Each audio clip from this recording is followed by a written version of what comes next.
বৌমা, মাসুদকে নাস্তা দাওনি? দিচ্ছি মা।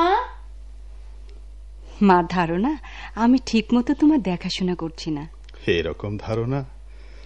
অসুস্থ পঙ্গু স্বামীদের সেবা করে বউরা হাঁপিয়ে ওঠে, তাই আমিও তোমার সেবা করে হাঁপিয়ে উঠেছি। আচ্ছা, এতদিন সংসার করার পর আমার সম্পর্কে তোমার এই ধারণা হলো? না, আমার ধারণা নয়, কথার প্রেক্ষিতে বললাম। তবে হ্যাঁ, তোমার জন্য আমার খুব কষ্ট হয় নাহার। মাঝে মাঝে কি মনে হয় জানো, এত বড় একটা অ্যাক্সিডেন্টের পর এভাবে অসহায় অবস্থায় বিছানায় পড়ে জীবনের সঙ্গে যুদ্ধ করার চেয়ে যদি মরে যেতাম সেটাই ছিল ভালো। ছি, এমন অলক্ষণে কথা না বললেই কি নয়? তোমার কি ধারণা অ্যাক্সিডেন্টে তুমি মরে গেলে আমি খুশি হতাম? তা হয়তো হতে না, তবে এই অভিশপ্ত জীবন থেকে তুমি মুক্তি পেতে, এটা তো ঠিক। চুপ করো মাসুদ, চুপ করো প্লিজ। এমন করে বলো না। আমি সবকিছু মেনে নিয়েছি, বিশ্বাস করো, আমি সবকিছু মেনে নিয়েছি। আমার কোনো কষ্ট নেই। এই যে আমি সারাক্ষণ তোমার পাশে বসে থাকি, তোমার সাথে গল্প করি, আমার অনেক ভালো লাগে। বিশ্বাস করো, আমার অনেক ভালো লাগে। স্বামীর সেবা করা কটা মেয়ের ভাগ্যে জোটে? নাহার। বৌমা। মা, কিছু বলবেন? বলছিলাম কি, হাতে টাকা পয়সা তো কিছুই নেই। তোমার শ্বশুরের পেনশনের টাকাটা পাওয়া যায় কিনা একবার খোঁজ নেওয়া দরকার। ঠিক আছে মা, আমি না হয় একবার গিয়ে খোঁজ নিয়েই আসবো। তাহলে এক কাজ করো, যাবেই যখন মাসুদের অফিসও একবার যেও, ওর জিপি ফান্ডের খবরটাও নিয়ে এসো। ঠিক আছে মা, আমি সবকিছু জেনেই আসবো। তুমি অফিসে যাবে? তুমি বারণ করলে যাব না। না না, সে কেন হবে? সংসারের এই অবস্থায় কাউকে না কাউকে তো ঘর থেকে বেরোতেই হবে। তুমি ছাড়া আর কি আছে? এই কি ভাবছো? ভাবছি, মানুষ ভাবে এক আর হয় আর এক। যেমন? তুমি উচ্চশিক্ষিতা, যতক্ষণ সচ্ছল ছিলাম তোমাকে ঘর থেকে বের হতে দেইনি। আজ তুমি বারণ করলে আমি কোথাও যাব না। না না, যাবে, অবশ্যই যাবে। সংসারের হাল ধরার জন্য প্রয়োজনে চাকরিও করবে। চাকরি? হ্যাঁ, জিএম সাহেবের সঙ্গে কথা হলো। চেষ্টা করে দেখো, যদি তার সহানুভূতি হয় চাকরিটাও পেয়ে যেতে পারো।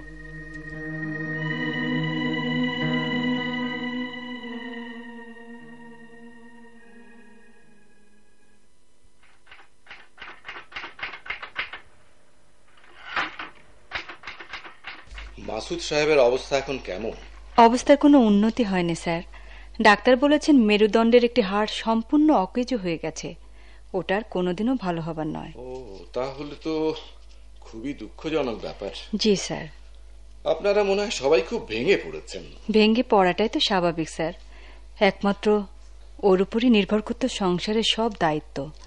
এখন ওর এই অবস্থায় কিভাবে যে সংসার চলবে? মাসুদ সাহেবের জন্য আমাদের সবারই একটা ফিলিংস রয়েছে, কিন্তু তেমন কোনো উদ্যোগ আমরা এখনো নিতে পারিনি। আচ্ছা, আপনি লেখাপড়া কতদূর করেছেন? ইকোনমিক্সে মাস্টার্স করেছি। ফাইন, তাহলে তো আপনার জন্য চাকরিটা কোনো সমস্যাই নয়। মাসুদ সাহেবের জায়গায় আমরা শীঘ্রই একজন লোক নিচ্ছি। আপনি যদি ইচ্ছে করেন তাহলে আপনার প্রস্তাবটা আমি এমডি সাহেবের কাছে রাখতে পারি। তাহলে তো খুবই ভালো হয় স্যার। ও সংসারের পুরো দায়িত্বটাই এখন আমার উপর পড়েছে। কিছু একটা করতে পারলে খুবই ভালো হয়। ওয়েল, তাহলে আপনি বাসায় গিয়ে মাসুদ সাহেবের সঙ্গে আলাপ করে একটা অ্যাপ্লিকেশন পাঠিয়ে দিন। সামনে আমাদের বোর্ড মিটিং, দেখি আপনার জন্য কিছু করা যায় কিনা। Thank you sir.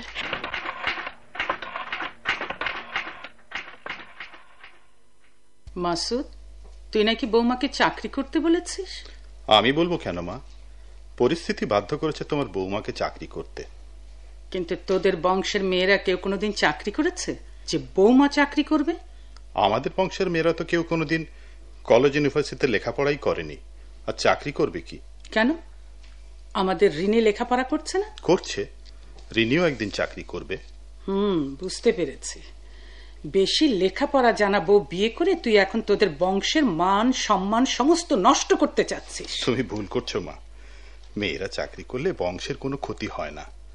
এক সময় মানুষ এমনটি ভাবতো বলেই মেয়েরা আজ এত পিছিয়ে।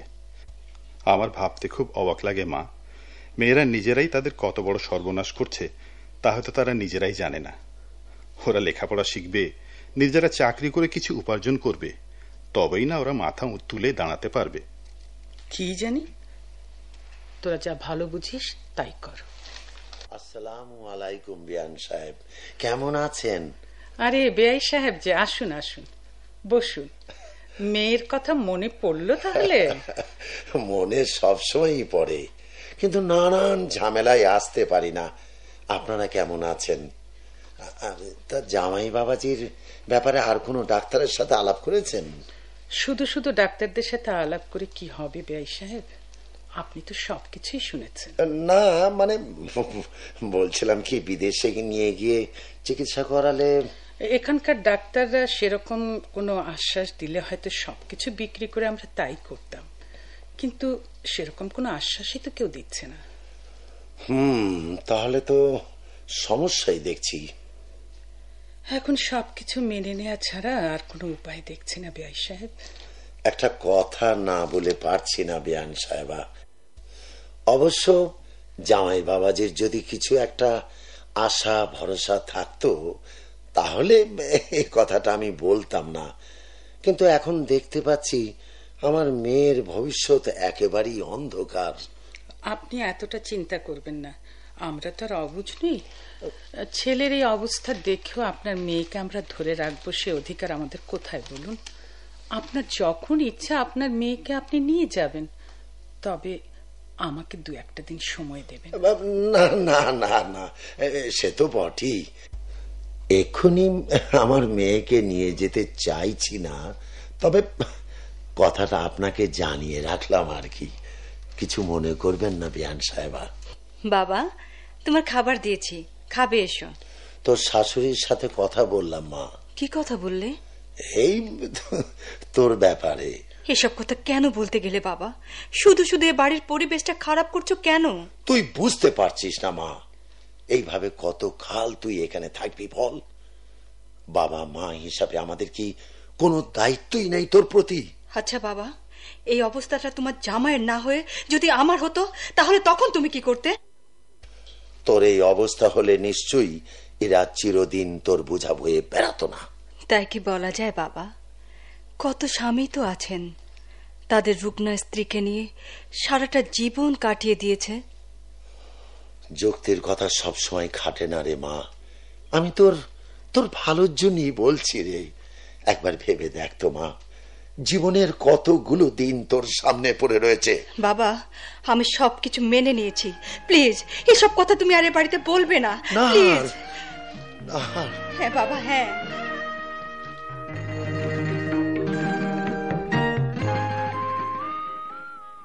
তুমি তাহলে জয়েন করতে যাচ্ছ?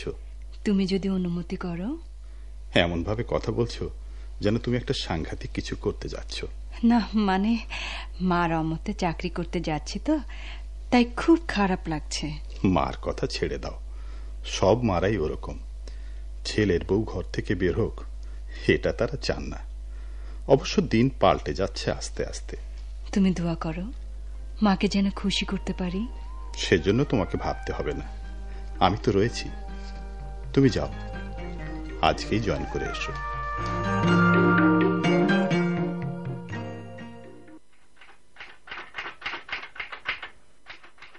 আসতে পারি স্যার? কি খবর মিসেস নাহার? আজকে জয়েন করেছি, আপনাকে জানাতে এলাম। কংগ্রাচুলেশন। তা কেমন লাগছে বলুন? স্যার, আমাকে তুমি করে বলবেন।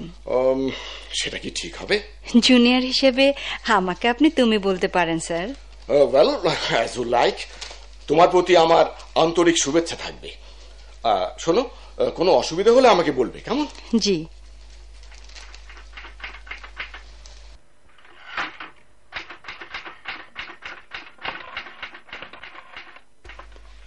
কেমন আছেন মকবুল সাহেব? আরে কি দেখছেন অমন করে? দেখছি আমাদের নবাগতা মেম সাহেবকে।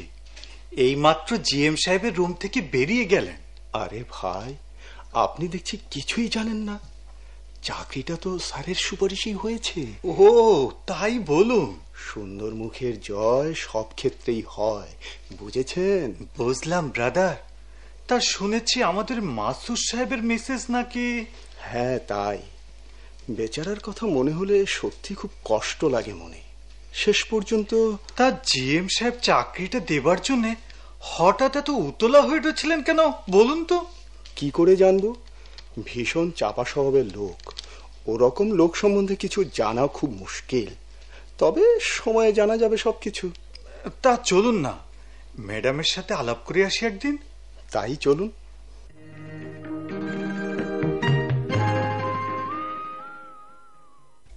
কি ব্যাপার ভাবি, আজ তোমাকে খুব খুশি খুশি মনে হচ্ছে? খুশি খুশি তো তোমাকেও মনে হচ্ছে। নাও, এগুলো তোমার জন্য এনেছি। এসবের কি দরকার ছিল ভাবি? আরে দরকার আছে। দরকার যদি নাই থাকবে তাহলে চাকরি করছি কেন? এই দেখো, এটা না মার জন্য এনেছি। খুব সুন্দর হয়েছে ভাবি, এটাতে মাকে যা দারুণ মানাবে না। দাও, মাকে দিয়ে আসি। ভাইয়া, ভাইয়া দেখো, ভাবি আমাদের জন্য কত কিছু নিয়ে এসেছে। বাহ, খুব সুন্দর তো। তা তোর ভাবি বোনাস টোনাস পেল নাকি? না গো, বোনাস নয়, 1 মাসের বেতন অ্যাডভান্স নিয়েছি। তোমার জন্য একটা গিফট আছে। নাও, এসবগুলো তোমার প্রিয় রবীন্দ্রসঙ্গীত। ভালোই হলো। তুমি অফিসে চলে গেলে একা একা আমার সময়ই কাটতে চায় না। এখন সারাক্ষণ গান শুনে সময় কাটানো যাবে। এই দেখেছ, তোমাকে যেদিন দেখতে গিয়েছিলাম সেদিন তুমি আমাকে যে গানটা শুনিয়েছিলে সেটাও রয়েছে এর মধ্যে। ওটা তোমার আর আমার স্মৃতি হয়ে থাকবে অনেক দিন। সত্যি বলছো নাহার? সেদিনগুলো এখন আমাদের কাছে স্মৃতি, কিন্তু স্মৃতি যে মানুষকে বড় কষ্ট দেয় নাহার। সুখও দেয়, কিন্তু আমি যে শুধু কষ্টই পাই নাহার। সেদিন আমার মনে ছিল কত স্বপ্ন, অথচ আজ আমি স্বপ্নবিহীন এক নিঃস্ব মানুষ। আবার সেসব শুরু করলে? আমাদের আগের দিনগুলোর কথা মনে হলে আমার বড় কষ্ট হয় নাহার। কেন কেন এত কষ্ট পাও মাসুদ? আমি তো রয়েছি তোমার পাশে। তুমি দেখে নিও, তোমার কোনো স্বপ্নই আমি অপূর্ণ রাখবো না। কিন্তু তবু তো অনেক কিছু অপূর্ণই থেকে যাবে নাহার। তুমি গান শোনো, আমি তোমার জন্য চা নিয়ে আসছি। না না, চায়ের দরকার নেই নাহার। তার চেয়ে তুমি বরং এখানেই বসে থাকো। আরে বাবা, আসছি তো। তুমি গানটা শোনো, আমি এক্ষুনি আসছি।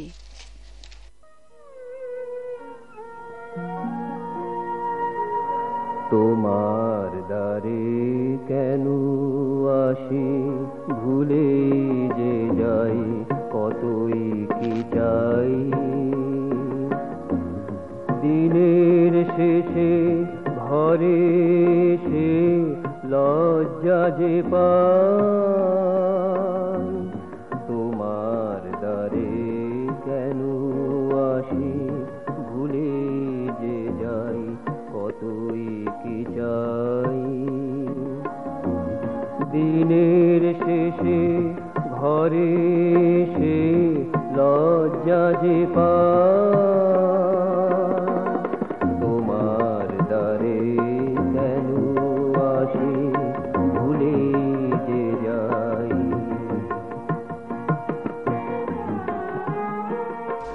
নাও, চাটা খেয়ে নাও। জানো না, এই গানটা যেদিন তুমি গেয়েছিলে ভীষণ ভালো লেগেছিল তোমাকে।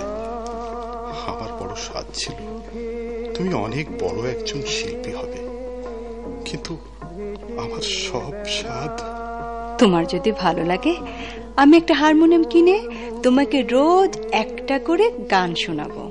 তাই শুনিও নাহার, তাই শুনিও। যেসব চাওয়া সুখে দুঃখে ভেসে বেড়ায়, কেবল মুখে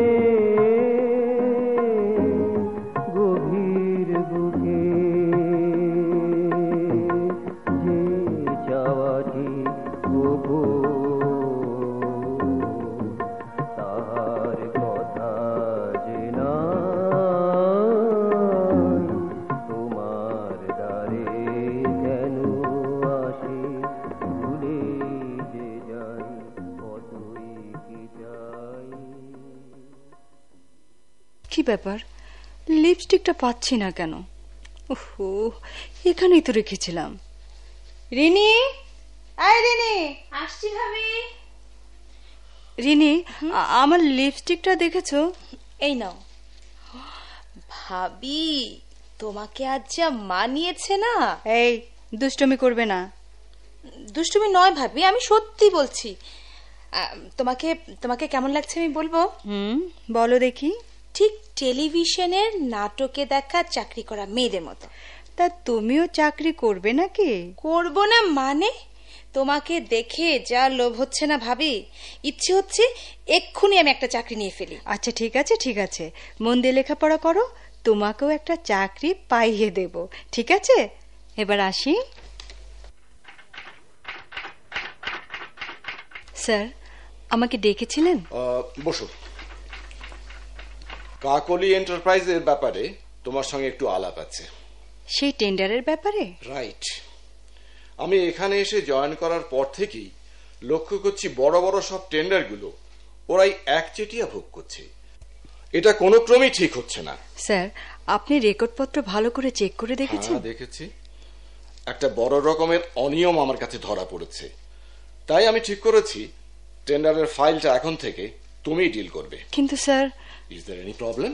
নো স্যার, মানে আমি ভাবছি এটা করলে আরিফ সাহেব খুব রেগে যাবেন। তাতে কি? আরিফের রেগে যাওয়ার উপর তো আর অফিসিয়াল কোনো সিদ্ধান্ত থেমে থাকতে পারে না। অফিস তোমাকে দায়িত্ব দেবে আর তুমি নেবে। ওকে স্যার, আপনি যা ভালো মনে করেন। তাহলে আজই আমি অর্ডারটা করে দিচ্ছি। এমডি সাহেবকে বলেছেন? সেজন্য তোমাকে ভাবতে হবে না।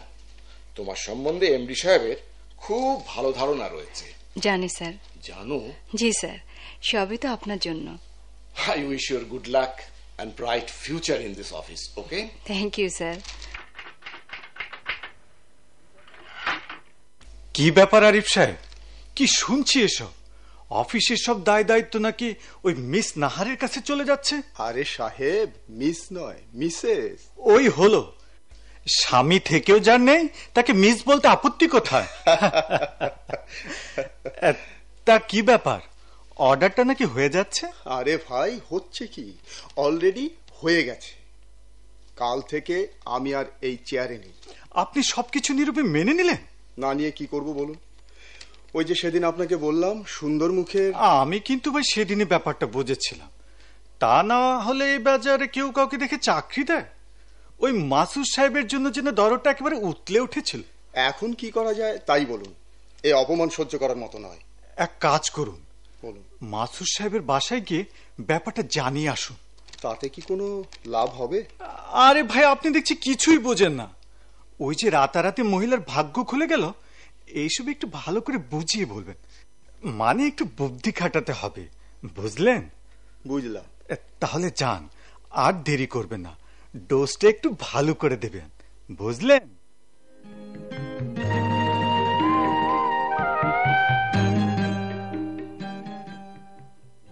কেমন আছেন মাসুদ সাহেব?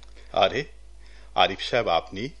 কিছু মনে করবেন না ভাই, আপনাকে দেখতে অনেক আগেই আমার আসা উচিত ছিল, কিন্তু আসতে পারিনি। অবশ্য আপনার মিসেসের কাছে খবর টবর পাই, এজন্য খুব একটা প্রয়োজন মনে করিনি। আপনারা ভালো আছেন আরিফ সাহেব? আমাদের কথা থাক ভাই, আপনার কথা বলুন। তা কেমন চলছে আপনার? আমার আবার চলা কোনোভাবে চলে যাচ্ছে আর কি। ফিনান্সিয়াল কোনো অসুবিধা নেই তো? অবশ্য মিসেস যখন চাকরি করছে তখন তো অসুবিধা হবার কথা নয়। জি ভাই, ওকে আপনারা চাকরিটা দিয়েছিলেন বলেই তো আজ বেঁচে আছি। কি যে বলেন, আমাকে শুধু শুধু লজ্জা দিচ্ছেন কেন? ভাবিকে তো চাকরি দিলেন জিএম সাহেব। তবে ভাই, কাজটা আপনারা খুব একটা ভালো করেননি। কোন কাজটা? এই যে ভাবিকে চাকরি দেওয়া। আসলে মেয়েদের দিয়ে চাকরি করানোটা কোনো ক্রমেই ঠিক নয়। কি বলছেন আপনি? শিক্ষিতা মেয়েরা চাকরি করবে না তো কি লেখাপড়া শিখে বাসায় বসে থাকবে? মেয়েদের জন্য ওটাই ভালো মাসুদ সাহেব। মেয়েদের চাকরি করার মানেটা তো হচ্ছে শুধু ওই বড় সাহেবদের ঘরে গিয়ে চা খাওয়া, কফি খাওয়া। কি বলছেন আপনি এসব? আমি ঠিকই বলছি সাহেব, আপনার পক্ষে তো আর অফিসে যাওয়া সম্ভব হবে না। আপনি নিজে যেতে পারলে হয়তো ব্যাপারটা বুঝতে পারতেন। আপনি কি এসব কথা বলার জন্যই আমার এখানে এসেছেন? আপনি উত্তেজিত হবেন না মাসুদ সাহেব, উত্তেজিত হবেন না। অবশ্য কথাগুলো আপনাকে না বলাই উচিত ছিল, কিন্তু কিন্তু কি করব বলুন, আপনি আমাদের দীর্ঘদিনের বন্ধু, তাই কথাটা আপনাকে না বলে পারলাম না। আপনি এখন আসতে পারেন আরিফ সাহেব। যাচ্ছি, তবে কথাটা আপনি ঠান্ডা মাথায় ভেবে দেখবেন আর কি। মাসুদ, বৌমা এখনো ফেরেনি? না মা। ব্যাপারটা কি বলতো? ইদানিং প্রায় বৌমা রাত করে বাসায় ফেরে। চাকরি করতে হলে একটু একটু দেরি হবেই মা। চাকরি তো আর বৌমা একা করছে না, আরো তো অনেকই চাকরি করছে। ওদের তো বাসায় ফিরতে এত দেরি হয় না। তুই বৌমাকে বলে দিবি সকাল সকাল যেন বাসায় ফেরে। ঠিক আছে মা, বলবো। ইদানিং সত্যি নাহার অনেক দেরি করে ফেরে। সেদিন দেখলাম অনেক সাজগোজ করে অফিসে যাচ্ছিল। তবে কি, না না, কি এসব ভাবছি। আজ বড্ড দেরি হয়ে গেছে। মা কিছু বলেছেন? জানোই তো, দেরি হলে মা রাগারাগি করেন। একটু তাড়াতাড়ি ফিরলেও তো পারো। অফিস ছুটি না হলে কি করে ফিরি বলো? এদিকে ছুটির পর একটা রিক্সাও পাওয়া যায় না। এই, অফিস থেকে কেউ এসেছিল তোমার কাছে? তুমি কি করে জানলে? আর জানোই যদি, আবার আমাকে জিজ্ঞেস করছো কেন? তুমি এইভাবে কথা বলছো কেন?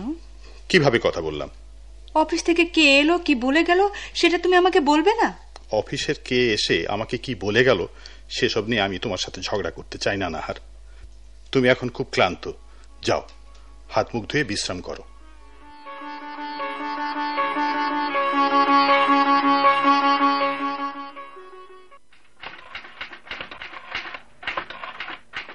মিস্টার আরিফ। আরে ম্যাডাম, আসুন আসুন, বসুন। আমি আপনার এখানে বসতে আসিনি, আপনি আমার একটা প্রশ্নের জবাব দিন। জি জি, নিশ্চয়, বলুন। গতকাল আপনি আমার বাসায় গিয়েছিলেন? হ্যাঁ, গিয়েছিলাম। কেন গিয়েছিলেন? আপনি কি ভেবেছেন আমার স্বামী আপনার মতো একজন নিচু মানের লোক? আপনি যা বলবেন তাই সে বিশ্বাস করবে? দেখুন ম্যাডাম, আপনি শুধু শুধুই আমার উপর চটে যাচ্ছেন। আসলে উত্তেজিত হবার মতো কিছুই আমি মাসুদ সাহেবকে বলিনি। আপনি কি বলেছেন না বলেছেন তার ব্যাখ্যা না করলেও চলবে। আপনি আর কোনোদিন আমার বাসা যাবেন না। যদি যান তাহলে ফল খুব ভালো হবে না, কথাটা মনে রাখবেন। মাসুদ সাহেব কত উদার মনের মানুষ, তা একদিন তুমি টের পাবে ম্যাডাম। কি ব্যাপার আরিফ সাহেব, আপনাকে এক হাত দেখিয়ে গেল মনে হয়? আরে রাখুন সাহেব, এরকম কত দেখলাম। বেচারি ঘুঘু দেখেছে, কিন্তু ঘুঘুর ফাঁদ দেখেনি। ওই ফাঁদটাই দেখাতে হবে। আমরা আছি আপনার সঙ্গে, কখন কি করতে হবে শুধু আমাকে বলবেন। বলবো বলবো, সব সময় হলেই বলবো।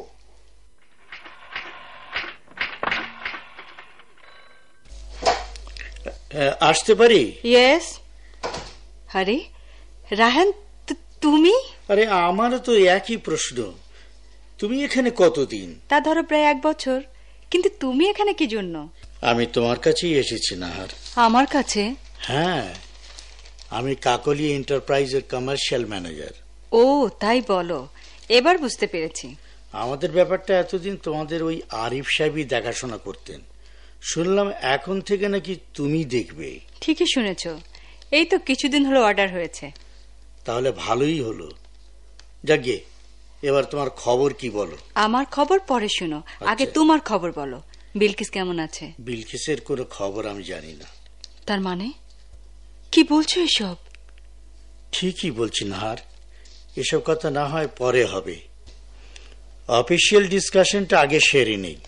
রাহান, অফিসিয়াল ডিসকাশন শুরু করবার আগে তোমার কাছে আমি ক্ষমা চেয়ে নিচ্ছি।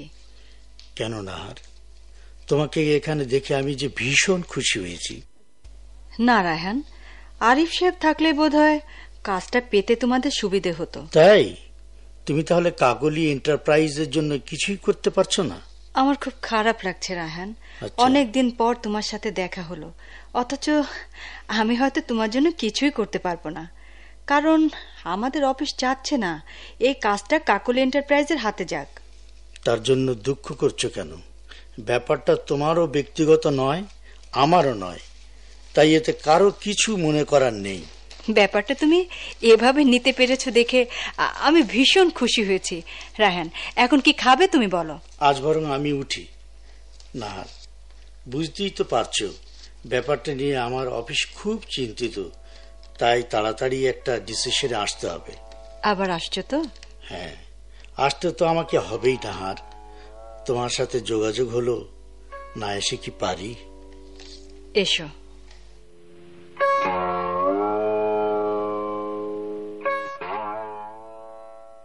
মাসুদ, তোর অফিস থেকে আজ কে এসেছিল? এসব শুনে তোমার দরকার নেই মা। এই জন্য তো আমি তোকে বলেছিলাম বৌমাকে দিয়ে চাকরি করাবার কোনো দরকার নেই। তুমি তো বলবেই, কিন্তু ও চাকরি না করলে এতদিন তোমাদের অবস্থাটা কি হতো একবার ভেবে দেখেছো? তাই বলে ঘরের বউয়ের নামে অফিসের লোকজন যা ইচ্ছা তাই বলবে, আর সেগুলো আমাদের সহ্য করতে হবে?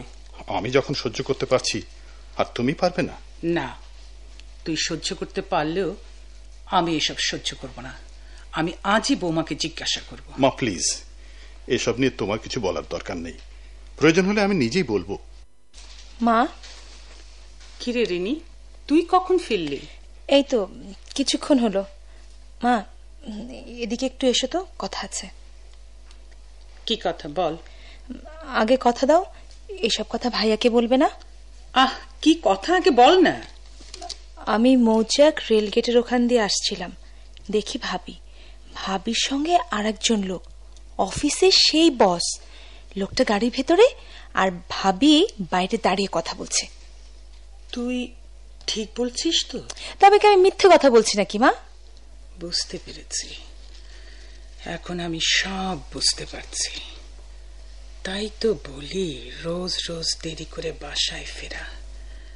এদিকে অফিসের লোকেরা নানা রকম বদনাম রটাচ্ছে। না, এসব আর সহ্য করা ঠিক হবে না। শোনো মা, শোনো, এসব কথা ভাইয়াকে জানাবার কোনো দরকার নেই, আর ভাবিকেও আগে থেকে কিছু বলো না।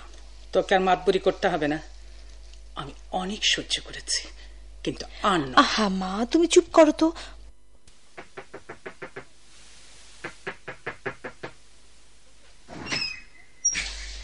ওই তো মনে হয় এসে পড়েছে।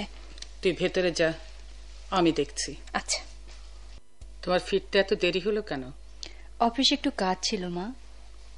তুমি রোজ রোজ দেরি করে ফেরো, রোজই তোমার কাজ থাকে তাই না? রোজ তো নয় মা, মাঝে মধ্যে রিক্সা পাই না, তাই দেরি হয়ে যায়। আজও রিক্সা পাইনি, সারা রাস্তা হেঁটে আসতে হলো। মিথ্যা কথা বলবে না। আমি মিথ্যে কথা বলছি মা? তা না তো কি, এসব ভাবে আগেই জানতাম। এই জন্য আমি তোমাকে চাকরি করতে নিষেধ করেছিলাম। আপনি কি আমাকে সন্দেহ করছেন মা? সন্দেহ করার কারণ ঘটলে শুধু আমি কেন, সবাই তোমাকে সন্দেহ করবে। সন্দেহ করার মতো এমন কি কারণ ঘটেছে মা, আমাকে খুলে বলুন। দেখো বৌমা, তোমার সম্বন্ধে অনেক আগে অনেক কথা শুনেছি, কিন্তু কথাটা আমরা কেউ গায়ে মাখিনি। কিন্তু রিনির কথাটা আমি অবিশ্বাস করতে পারি না। এর পরেও কি তুমি বলবে তোমাকে আমি সন্দেহ করব না? রিনি আমার সম্বন্ধে কি বলেছে মা? তুমি কি রিনিকে চ্যালেঞ্জ করতে চাও? চ্যালেঞ্জ করার কোনো দরকার নেই মা। আপনি শুধু বলুন রিনি আপনাকে কি বলেছে। তার আর দরকার হবে না।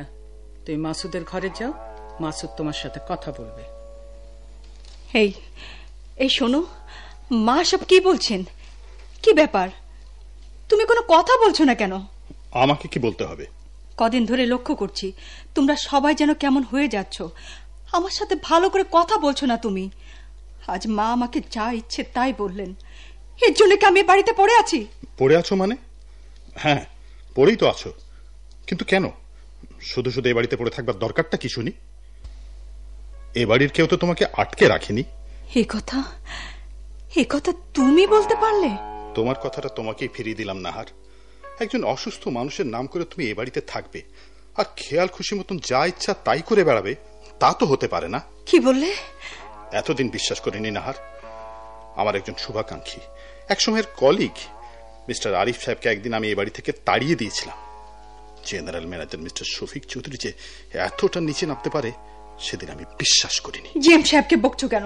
যা বলবার তুমি আমাকে বলো। ও, জেনারেল ম্যানেজার সাহেবের কথা শুনে যে একেবারে ফায়ার হয়ে গেলে দেখছি। কি বলতে চাও তুমি? এখন বুঝতে পারছি শারীরিক অসুস্থতার সাথে সাথে তোমার মনটা অসুস্থ হয়ে গেছে। অসুস্থ আমি হইনি নাহার, নিজেকে একবার প্রশ্ন করে দেখো। অসুস্থ স্বামীকে ঘরের মধ্যে বন্দি রেখে বসের এয়ার কন্ডিশন রুমে বসে চা খেতে যার বিবেকে বাঁধে না, তার মনটা কতখানি অসুস্থ এ কথা একবার ভেবে দেখো। বসের রুমে বসে চা খাওয়া কোনো অপরাধ নয়। বাবা বাবা, চমৎকার! মাত্র 2 বছরই যথেষ্ট যথেষ্ট উন্নতি হয়েছে দেখছি। হ্যাঁ হ্যাঁ হয়েছে। বসের রুমে বসে চা খেয়েছি, আরো খাবো। কি করবে তুমি? আমাকে কিছুই করতে হবে না নাহার, প্লিজ প্লিজ তুমি এখান থেকে চলে যাও। মাসুদ, তুমি আমাকে তাড়িয়ে দিতে চাইছো? তাড়িয়ে দেওয়ার মতো ন্যারো শব্দটা তোমার মতো শিক্ষিতা মেয়ের ক্ষেত্রে আমি ব্যবহার করতে চাই না। এর অর্থটা যদি বুঝে থাকো তাহলে আজই এ বাড়ি থেকে চলে যাও। মাসুদ, শেষ পর্যন্ত তুমি আমাকে সন্দেহ করলে। কি হয়েছে ভাইয়া? ভাবি কাছে কেন? ওকে আমার সামনে থেকে চলে যেতে বল। ওকে বলছো কেন? তুমি আমাকে বলতে পারো না? তাহলে শোনো, জেনারেল ম্যানেজার শফিক চৌধুরীর দয়ার টান এ বাড়িতে কেউ গ্রহণ করবে না। অতএব তোমার প্রয়োজন এ বাড়িতে শেষ হয়ে গেছে, তুমি এখন যেতে পারো।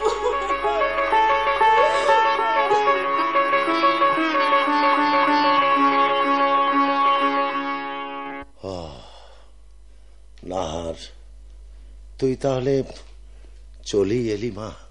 হ্যাঁ বাবা। খুব ভালোই করেছিস।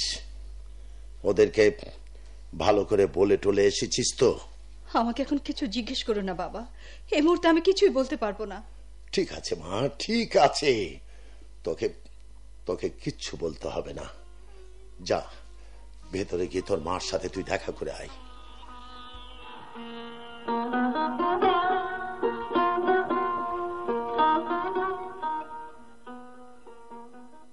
তোমার অফিসে গিয়ে তোমাকে অনেক খুঁজেছি, তারপর শুনলাম তুমি এখানে চলে এসেছো।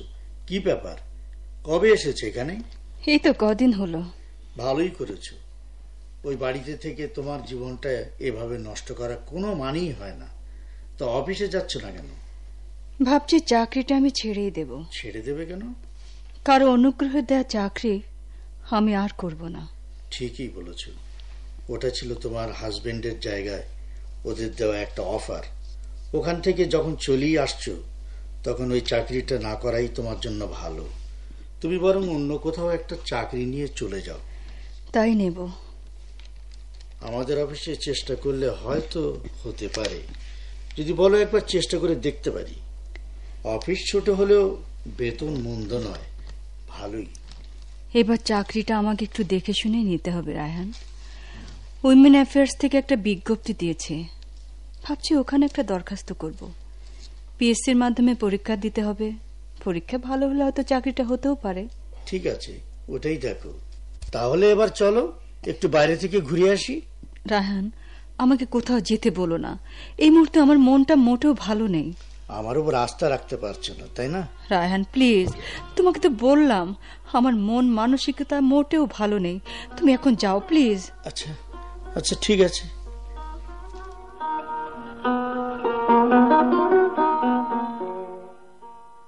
এই শুনছো? বলো।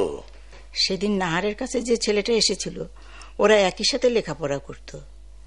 ওর বান্ধবী বিলকিসকে বিয়ে করেছিল, কিন্তু মেয়েটার স্বভাব চরিত্র ভালো ছিল না, তাই ছাড়াছাড়ি হয়ে গেছে। আমার মনে হয় ওই ছেলেটার সঙ্গে বিয়ে হলে নাহার কোনো আপত্তি করবে না। তা আগে বলবে তো, আমি ছেলেটার সঙ্গে কথাবার্তা বলে দেখতাম। ঠিক আছে, ছেলেটা আবার এলে আমি তোমাকে বলবো, তখন তুমি আলাপ করে নিও। আচ্ছা।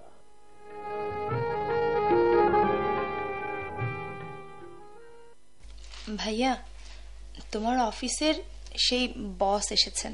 কেন? তোমার সাথে একটু দেখা করতে চান। ঠিক আছে, ভিতরে নিয়ে আয়। আচ্ছা। আপনি ভালো আছেন মাসুদ সাহেব? স্যার, আপনি আমার বাসায় আসবেন কখনো ভাবিনি। কেন? আপনার অ্যাক্সিডেন্টের সময় আমি আপনাকে দেখতে আসিনি? থ্যাংক ইউ স্যার, কিন্তু স্যার না তো আমার এখানে নেই স্যার। সেটা আমি জানি স্যার। ও ভালো আছে তো স্যার? আপনি ভুল করছেন মিস্টার মাসুদ, নাহার আর আমাদের ওখানে নেই। চাকরিটা সে ছেড়ে দিয়েছে। চাকরি ছেড়ে দিয়েছে? কেন স্যার? সেটা তো আপনারই ভালো জানবার কথা। সে তো শুধু আপনার জন্যই চাকরিটা নিয়েছিল। দেখুন মিস্টার মাসুদ, আপনি যা ভেবেছেন ব্যাপারটা আসলে ঠিক তা নয়, আর সেজন্যই আমি আজ আপনার কাছে এসেছি, কারণ আপনাকে আমার কিছু কথা বলা দরকার। স্যার, ওসব নয় থাক স্যার। নাহার যখন আমার এখান থেকে চলে গেছে তখন শুধু শুধু এসব আলোচনা করে কি লাভ বলুন স্যার? ওর প্রতি আমার কোনো অভিযোগ নেই স্যার। কিন্তু কথাগুলো যে আপনাকে শুনতেই হবে মিস্টার মাসুদ। ঠিক আছে, বলুন। নাহারকে আমি দুটো কারণে একটু বেশি ফেভার করতাম। প্রথমটি হচ্ছে শি ইজ ইয়োর ওয়াইফ, আর দ্বিতীয় কারণটি হচ্ছে আমি তাকে পছন্দ করতাম। ঠিক এর জন্যেই আমি তাকে আমার রুমে মাঝে মাঝে ডাকতাম। সেদিনও আমি তাকে আমার রুমে ডেকেছিলাম।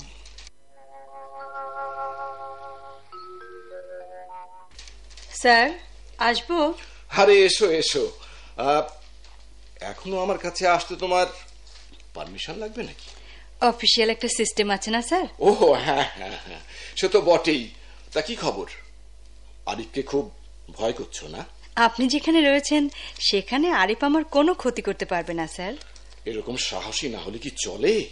তা আমার উপর আস্থা রাখতে পারছো তো?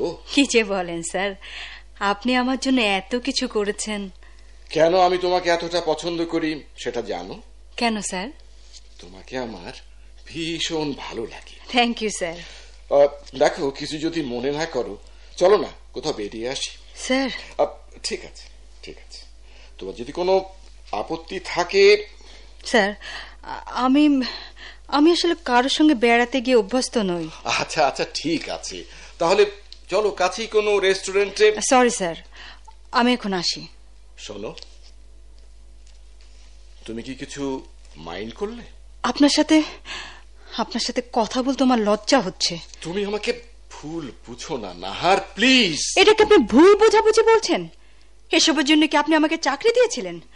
আপনি ভেবেছিলেন একজন অসহায় মানুষের স্ত্রীকে দিয়ে আপনি তাকে নিয়ে আপনার ইচ্ছা মতো ঘুরে বেড়াবেন? আপনার ঘরে স্ত্রী নেই? বলুন বলুন, তাকে নিয়ে আপনি কদিন রেস্টুরেন্টে ঢুকেছেন? নাহার প্লিজ, তুমি উত্তেজিত হবে না। তুমি আমার একটা কথা শোনো। এরপরও কি আপনার সাথে আমার কোনো কথা থাকতে পারে? পারে না। সবকিছুর পরও মানুষের কিছু কথা থেকে যায়, যে কথাটা আমি এই পৃথিবীর কাউকে বলতে পারিনি। নাহার প্লিজ, তুমি শোনো। ঠিক আছে, কি বলতে চান আপনি বলুন। তুমি আমাকে যতটা নিকৃষ্ট মনে করছো, আসলে ততটা নিকৃষ্ট আমি নই নাহার। তোমরা হয়তো জানো, ঘরে আমার স্ত্রী আছে, সংসার আছে, সবকিছু মিলে আমি হয়তো একজন দারুণ সুখী মানুষ। কিন্তু না না নাহার, এই পৃথিবীতে আমি বড় একা, বড় বেশি অসহায়। যৌবনের প্রথমেই তোমার স্বামীর মতোই এক দুর্ঘটনায় আমি আমার জীবনের সব চাওয়া থেকে বঞ্চিত। স্যার, নাহার, হ্যাঁ, সেই থেকে জীবনে আমি কোনো মেয়ের সান্নিধ্য কামনা করতে পারিনি। তোমাকে দেখে কেন যেন আমার বড় ইচ্ছে হয়েছিল শুধু একটি মুহূর্ত আমি তোমাকে নিয়ে কোথাও একটু ঘুরে বেড়াবো। শুধু এরই জন্য আমি তোমার একটু সঙ্গ কামনা করেছিলাম। নাহার, তুমি বিশ্বাস করো, এতে আমার অন্য কোনো উদ্দেশ্য ছিল না। মানুষকে শুধু একটু সঙ্গ দিলেই কি সে খারাপ হয়ে যায়? বলো বলো। স্যার স্যার, আমি দুঃখিত, আমি ঠিক আপনাকে বুঝতে পারিনি। এখন তাহলে বলো, একটু আগে আমার সম্বন্ধে যে ধারণাটি তোমার হয়েছিল তা থেকে আমাকে তুমি মুক্ত করলে। আমাকে আপনি ক্ষমা করুন স্যার। এবার চলুন, আপনি আমাকে যেখানে নিয়ে যেতে চেয়েছিলেন আমি আপনার সঙ্গে সেখানেই যাব। না না না, তার আর দরকার হবে না। চিন্তা করে দেখলাম, আমি যা ভেবেছিলাম তা হয় না। আমার এক মুহূর্ত ভালো লাগার জন্য তোমাকে বিব্রত করে কি লাভ বলো? তার চেয়ে বরং এখানে এই রুমে বসে তুমি এক পেলা চা খেয়ে যাও, আমি খুব খুশি হব। Okay sir.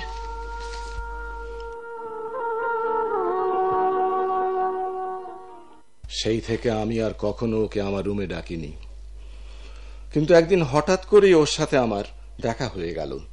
সেদিন আমি একাই গাড়ি ড্রাইভ করে মৌচাকের ওখান দিয়ে ফিরছিলাম, দেখি নাহার অফিস থেকে ফিরছে।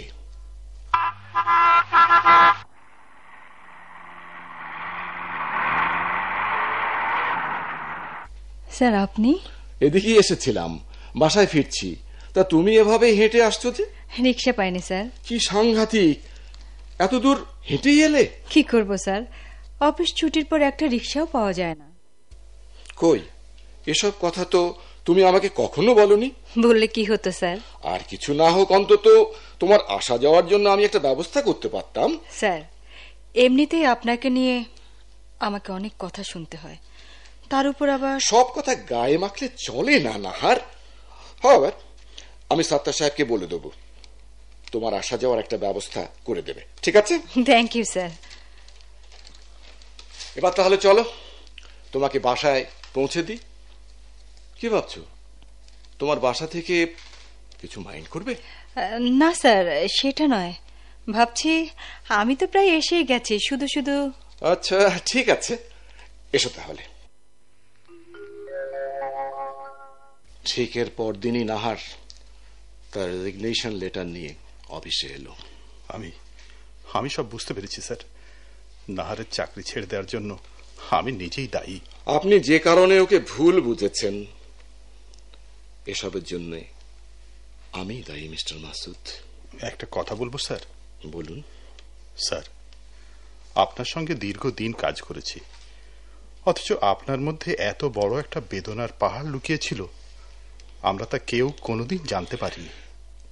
ওসব কথা থাক মাসুদ সাহেব, আমি এখন উঠি। পারলে আপনি নাহারের সাথে বিরোধটা মিটিয়ে ফেলবেন, ওকে? Thank you sir.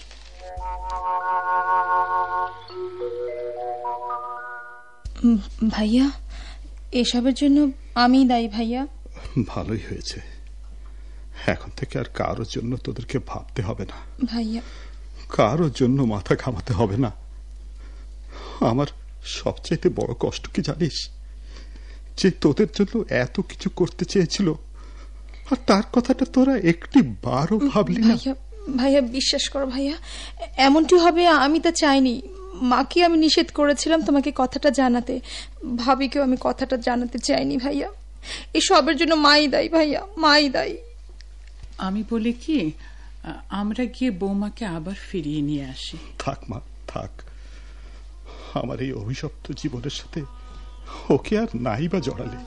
কিন্তু আমরা ভুল বুঝে বৌমাকে কত সব কথা বলেছি, ওর কাছে আমাদের একবার যাওয়া উচিত। না না না মা, তার আর দরকার নেই মা, তার আর দরকার নেই। ওখানে যাওয়া মানেই তো হচ্ছে ওকে আবার ফিরিয়ে আনা। কিন্তু কিন্তু আমি তো তার চাই না মা, আমি তো তার চাই না। যা হয়েছে ভালোই হয়েছে।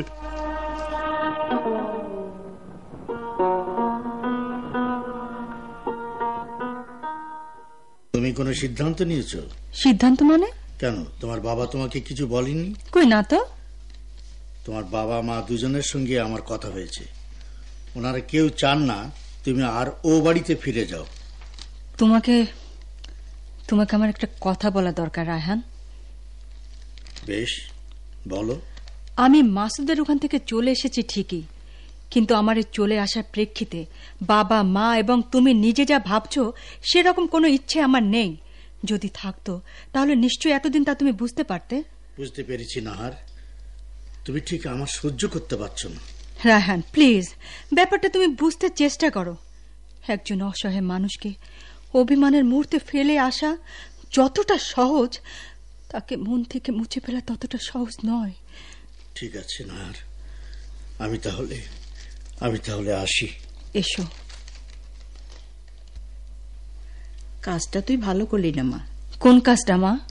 রায়হানকে ওইভাবে ফিরিয়ে দেওয়া তোর উচিত হয়নি। মা, তোমাদেরকে তো আমি অনেকবার বলেছি, তোমরা যা চাচ্ছ তা হয় না। আমার মনের বিরুদ্ধে কেন তোমরা একটা সিদ্ধান্ত জোর করে আমার উপর চাপাতে চাইছো মা? তুই কি তাহলে আবার ওদের কাছে ফিরে যেতে চাস? সেটা কি খুব অন্যায় হবে মা? তুমি বলো। ঠিক আছে মা, আমরা জোর করে তোর মনের বিরুদ্ধে কিছুই করতে চাই না। তুই যা ভালো মনে করিস তাই কর। তাহলে শোনো, রায়হানকে তোমরা আমার ব্যাপার আর কিছু বলবে না। ঠিক আছে, বলবো না।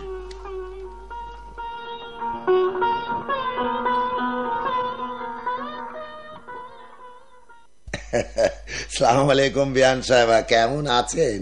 আরে বেয়াই সাহেব যে, আসুন আসুন। কিছু মনে করবেন না বিয়ান সাহেবা, অনেক দিন আপনাদের কোনো খোঁজ খবর নিতে পারিনি। লজ্জা দিচ্ছেন কেন বেয়াই সাহেব? বৌমা চলে গেল, খোঁজ খবর তো আমাদেরই নেবার কথা। কিন্তু আমাদের অবস্থা তো জানিনি। এই অবস্থায় কাকে পাঠাবো বলুন? আপনাকে আর কোনো চিন্তা করতে হবে না বিয়ান সাহেবা, আপনার বৌমাকে আমি সঙ্গে করে নিয়ে এসেছি। তাই নাকি? কই কই কোথায় আমার বৌমা? ওই তো ওই ঘরে মাসুদের সঙ্গে কথা বলছে। আরো একটা সুখবর আছে বিয়ান সাহেবা, নাহারের একটা ভালো চাকরি হয়েছে, খুব ভালো চাকরি। তাই নাকি? তবে তো আপনাকে মিষ্টি মুখ করাতে আরে হবে। তার জন্য ভাববেন না বিয়ান সাহেবা, আল্লাহর রহমতে মিষ্টি আমি সঙ্গে করে নিয়ে এসেছি। এবার আপনি শুধু চায়ের ব্যবস্থা করুন। ঠিক আছে ঠিক আছে বেয়াই সাহেব, আপনি বসুন, আমি এক্ষুনি চা নিয়ে আসি। বাস বাস বাস। আমার এই অভিশপ্ত জীবনের কাছে আবার ফিরে না এলেও তো পারতে নাহার। আমি যে তোমারই সাথে তোমার দুঃখের বাঁধনে বাধা পড়ে গেছি মাসুদ। এবার বলো, আর কখনো আমাকে ভুল বুঝে তুমি তাড়িয়ে দেবে না? ভবিষ্যতের অনেক স্বপ্ন তোমায় হাতছানি দিয়ে ডেকেছিল, সব কিছু উপেক্ষা করে তুমি ফিরে এসেছো এই রিক্ত নিঃস্ব মানুষটির কাছে। এরপরও কি তোমাকে ভুল বোঝা যায় বলো? এই কটা দিন আমি খুব কষ্ট পেয়েছি মাসুদ। কষ্ট কি আমিও কম পেয়েছি? কিন্তু নাহার, বলো। আমার এই দুঃখের সাগর থেকে শুধু এক ফোঁটা অশ্রু ছাড়া আর কিছুই যে তোমাকে দিতে পারবো না নাহার। মাসুদ, আমি তো তোমার দুঃখকে ভালোবেসেই সুখী হতে চাই মাসুদ, সুখী হতে চাই।